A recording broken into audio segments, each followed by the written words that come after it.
I'd like to talk to you about processing of coffee. So when the fruit of the coffee is picked off of the shrub, it has a skin and mucilage that surrounds the seed. And when it's first picked off the shrub, it can be left on raised bed and dried naturally.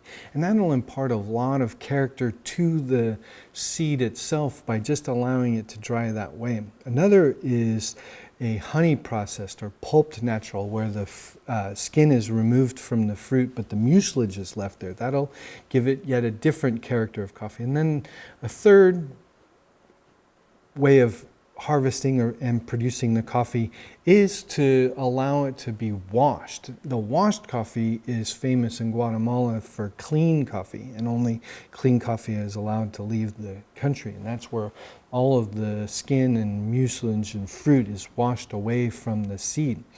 The seed is then left with a parchment that's a firm skin that's around the seed, which then needs to get removed in a huller.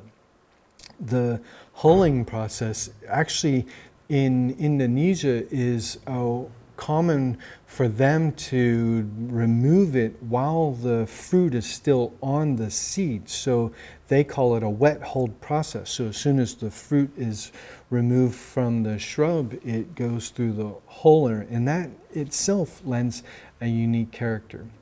When the cherry is first removed from the shrub, it starts to go through a fermentation process. The seed inside wants to germinate, and so the breakdowns of the fruits that are in the cherry are part of the process for then germinating the seed. And so when we're going through and removing the fruit, it's halting this fermentation process. Well, natural coffees go through a fermentation process. But one way that you can actually change the cup character of that is to go through an anaerobic fermentation and give it a zero oxygen environment while it's starting to break down the fruit and dry out.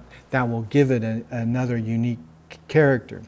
You may have been heard of Kopi Luwak. Well, Kopi Luwak, if you've ever heard, it's a civet or a mongoose-like animal that loves the coffee cherry. It is delicious and gorges on them, and then does its own natural fermentation and kicks it out.